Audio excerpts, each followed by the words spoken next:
Olá, meus queridos alunos do sétimo ano do Colégio Edificar. Aqui é o professor Madison Martins, da disciplina de Estudos Amazônicos, e hoje nós vamos estar sintetizando aqueles capítulos que foram entregues para vocês na forma impressa, né? Que seria o capítulo 3 e 4, que trata de extrativismo na Amazônia e agricultura na Amazônia. Extrativismo na Amazônia. O extrativismo, ele é a coleta ou a captura de plantas, animais e frutos retirados diretamente da natureza. Na verdade, o extrativismo já acontecia antes mesmo da chegada dos europeus. Há séculos já era feito pelos diferentes povos indígenas que habitavam a região. Tanto é quando a gente fala do processo de colonização, ou até mesmo do passado histórico, até mesmo da própria região amazônica, a gente sabe que existiam aqueles povos nômades, que foi comentado com vocês em sala, né? Quando eles não tinham determinados recursos relacionados principalmente à questão do alimento, eles migravam. E aí a gente sabe que logo com alguns anos, né, tempos depois, a questão as técnicas de plantio, elas influenciaram de eles ficarem mais tempo no mesmo lugar.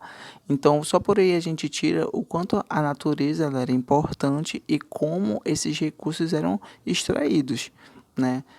No caso aí, rios, né, os peixes da floresta, né, os frutos, algumas raízes, algumas folhas, enfim. Então, a atividade extrativa ela foi muito importante na região. Isso se deu porque os povos indígenas já praticavam há muitos séculos antes de os europeus chegarem ao continente americano. Os europeus se aproveitaram do conhecimento dos povos indígenas nessa área. As primeiras relações de troca entre os europeus e povos indígenas tiveram as atividades extrativas como base. E a gente sabe que, no caso, quando a gente relaciona ao período colonial, principalmente, a gente sabe que a relação da metrópole e da colônia era essa. Né? Por isso que a gente fala em primeiras relações, porque os índios sabiam onde estavam na floresta aqueles elementos que os europeus procuravam, né? Isso daí é um ponto. Porém, como era atividade extrativa, que é uma pergunta. Então, o padre João Daniel, que viajou pela Amazônia no século XVIII, nos dá uma ideia. Em seus escritos, ele esclarece que os moradores que pretendiam subir o rio Amazonas, em busca de riquezas às suas margens ou em matas próximas, precisariam de licenças, além, né, de índios, para os guiarem até os produtos, no caso como o cacau, salsa e cravo. Esse trabalho poderia durar de 6 a 8 meses, né?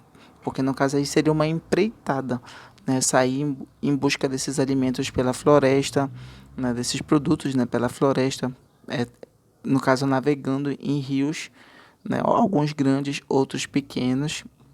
Então, os índios, eles remavam as canoas, né, do sertão.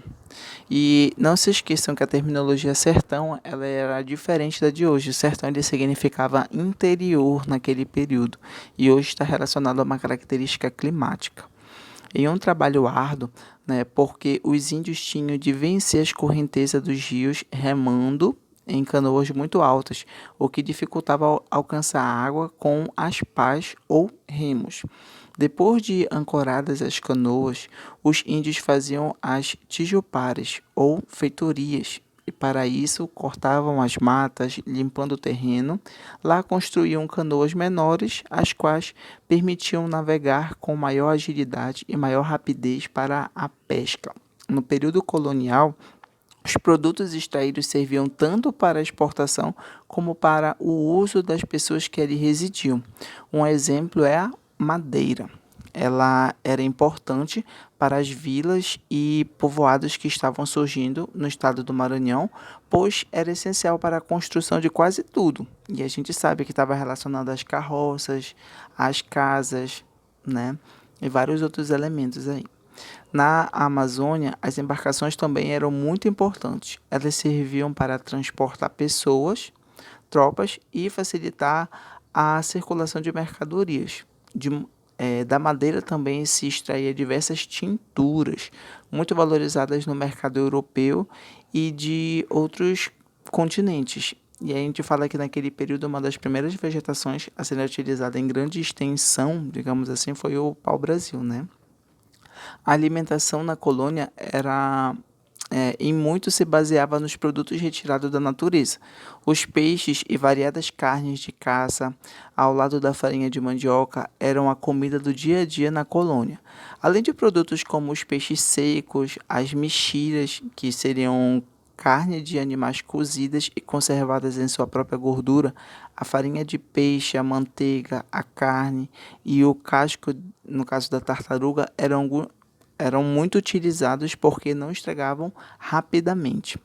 Então, já falando um pouquinho sobre a agricultura na Amazônia, para a metrópole, a produção agrícola poderia inserir a colônia do norte no comércio do Atlântico de forma mais organizada e frequente do que a produção baseada na extração das drogas do sertão. Aqui eu botei uma imagem, que inclusive é a imagem que era para estar no material de vocês, né? Não sei se foi, mas aqui aparece a castanha, cravo, né? Canela, a pimenta, eram alguns dos elementos que eram utilizados, tá? Então, fixem essa imagem aí, porque eram esses produtos que eram super valorizados naquele período. Hoje ele é utilizado de forma corriqueira, é simples encontrar, mas naquele período eles eram muito valiosos.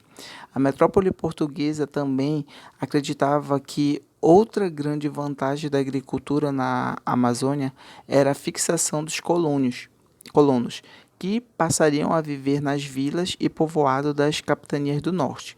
Com mais gente morando na região, a agricultura também seria muito importante para o abastecimento de alimentos para os seus habitantes.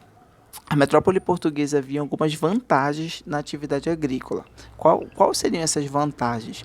A primeira delas era o aumento da produção com geração de excedentes a serem comercializados no mercado internacional. A segunda era a fixação dos colonos na região. A terceira era que a terra ocupada pelos colonos não poderia ser tomada por estrangeiros. E, finalmente, a quarta vantagem era que a agricultura abasteceria a colônia de alimentos. A ideia de conquistar o espaço utilizando a agricultura não era nova para os portugueses. Foi assim em várias colônias portuguesas, entre elas o Brasil.